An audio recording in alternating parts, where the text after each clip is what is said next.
Δοκιμάσατε τη ρούμπα, τη ζούμπα, ώρα να δοκιμάσετε και την παρούμπα. Σβήσε με απ' τη ζωή σου σαν να πέθανα.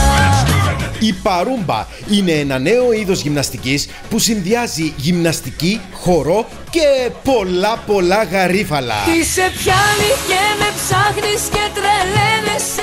Ο Πάρης Κοντόπουλος, το πιο συζητημένο πρόσωπο στην Ελλάδα, έρχεται στην Κύπρο και φέρνει μαζί του το νέο διασκεδαστικό είδος εκγύμνασης που σε ξεσηκώνει με ελληνικές επιτυχίες. Σπάστε το!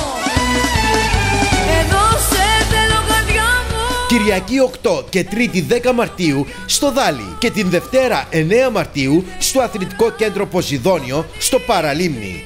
Κλείστε τώρα μία θέση για παρούμπα στο τηλέφωνο 99 420 444. Παρούμπα! Άιντε!